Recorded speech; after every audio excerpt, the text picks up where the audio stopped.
Brother ஆமா brother. இந்த space ஷிப்ன்றது வந்து உண்மையிலேயே தேவர்கள்ன்றது கன்ஃபார்ம் பண்ணிக்கிட்டேன் பிரதர். ம் ஓகேங்களா? ஸோ அவங்களோட சேர்ந்து வேலை செய்வோம் அப்படின்றது எனக்கு போன ஒரு வாரத்துக்கு முன்னாடி இந்த இங்கிலீஷ் குரூப் வந்து கன்ஃபார்ம் பண்ணாங்க. ம் ஸோ அவங்களோட பேச முடியும் அப்படின்றது இன்னும் கொஞ்ச நாள்ல நீங்க பேசுவீங்க அப்படின்னு இவங்க கன்ஃபார்ம் பண்ணாங்க. ம் ஓகே, அவங்க உங்களோட கனெக்ட் ஆவாங்க, உங்களுக்கு தெரியும் பாருங்க அப்படின்னாங்க. ம் அப்போ தெரிய ஆரம்பிக்கும் போது ஒவ்வொரு படிநிலையா போக அன்னைக்கு வந்து தேர்ட் ஐ உங்களுக்கு ஓப்பன் ஆகும் அப்படின்னு சொன்னாங்க. ம் ஸோ இதெல்லாம் அவங்க சொன்னது பிரதர். அப்போ இந்த பூமியில வந்து 2 பிரிவு குரூப் வெளியில இருந்து வந்து தான் ஆண்டுகிட்டு இருக்கிறாங்க, நம்மளை காப்பாத்திட்டு இருக்கிறாங்க. இந்த மனிதர்கள் வந்து அடிமை மாதிரி தானே, அப்படிதானே? ஆமாம் பிரதர், அவங்களுக்கு வந்து இது மாதிரி தான்.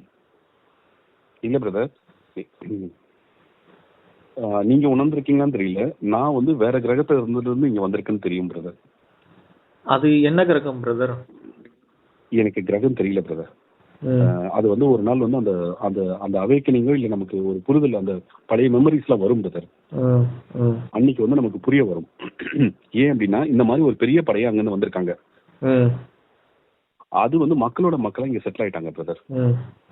இவங்க ஆனா அந்த மக்களோட மக்களா செட்டில் ஆனவங்கள இவங்க திருப்பி அந்த சைக்கிள் கொண்டு வந்தாங்க பாத்தீங்களா, அந்த சைக்கிள்ல எல்லாத்தையும் மறந்துட்டோம் பிரதர்.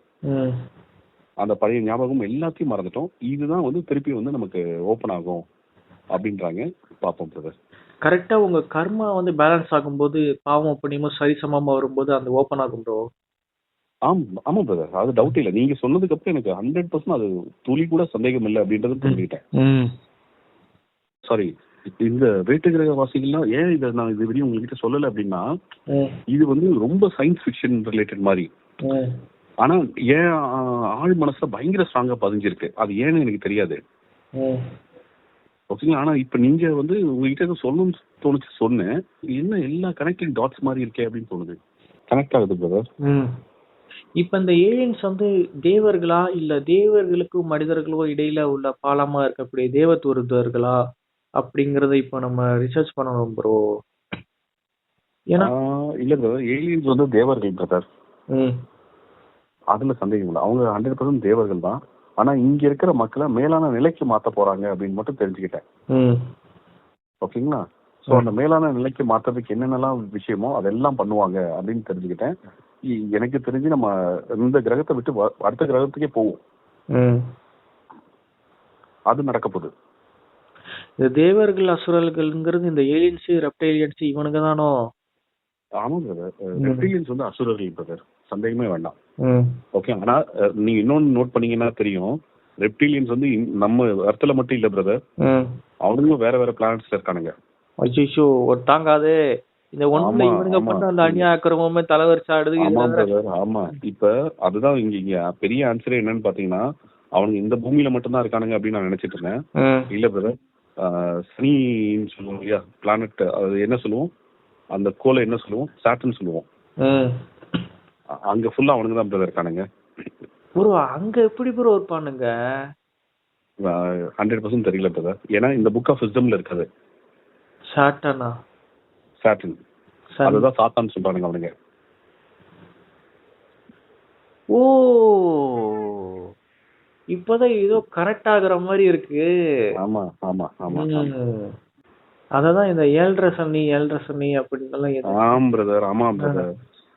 இந்த இந்த இந்த பாபு இந்த சனி வந்து தனித்து நிக்கிறான் போது இப்ப வந்து அவனாலதான் எல்லாருக்கும் பிரச்சனை. இப்ப பூமியில நடந்துட்டு பிரச்சனையே அவன் தனியா நிக்கிறதுனாலதான் இந்த பிரச்சனையே. அவன் இதுக்கு மேல ஆட்சி பண்ண முடியாதுன்னு ஆயிடுச்சு.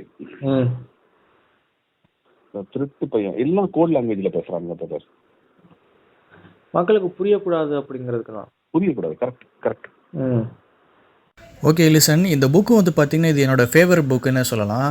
புக் ஆஃப் விஸ்டம், அதாவது ஹாரி பி ஜோசப் எழுதின புக்கு. இது சூப்பர் புக்கு. இது வந்து ரொம்ப ரொம்ப அருமையான புக்கு. அதாவது இலுமினாட்டிஸ் பற்றி தேடல் இருக்கும்ல, அவங்கள பற்றி தெரிஞ்சுக்கணும், அந்த புரிதலை வந்து புரிஞ்சுக்கணும் அப்படின்னு ஆசைப்படுறவங்க, அதாவது ஒரு ஆர்டினரி ஹியூமன்ஸ் எல்லாமே நிறைய விஷயங்களை கற்றுக்கணும், தெரிஞ்சுக்கணும், இந்த உலகத்தில் நடக்கிற அந்த விஷயங்கள், அந்த மர்மமான சில விஷயங்களை பற்றி தெரிஞ்சுக்கணும் அப்படின்னு ஆசைப்படுவாங்கள்ல.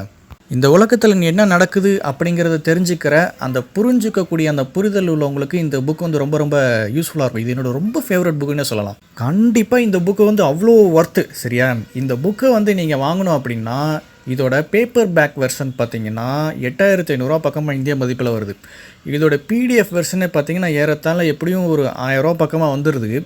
என்கிட்ட இதோட பிடிஎஃப் வெர்ஷன் இருக்குது. வெளியில் வாங்கினீங்கன்னா காசு கொடுத்து தான் வாங்கணும். என்கிட்ட கேட்டிங்கன்னா ஓசிலே நான் அனுப்பிச்சி வச்சுருவேன். டெலகிராமில் அனுப்பேன். 155 MB வரும். சரியா? வேணுங்கிறவங்களுக்கு நானே அனுப்பி வைக்கிறேன். சரியா? அது வரைக்கும் நீங்கள் வெயிட் பண்ணிகிட்டு இருக்காமல் கீழே டெஸ்கிரிப்ஷனில் நான் சில யூடியூப் சேனலோட லிங்க் கொடுக்குறேன். புக் ஆஃப் விஸ்டம் ரிவீல் பண்ணுறவங்களோட லிங்க் கொடுக்குறேன். அதை செக் பண்ணி பார்த்துக்கோங்க. அப்புறம் என்னோடய ப்ளேலிஸ்ட்லேயே நான் போய் கொடுத்துருக்கேன். சரியா? அதையும் போய் செக் பண்ணி பார்த்துக்கோங்க. சரியா? ஓகே, பாய்.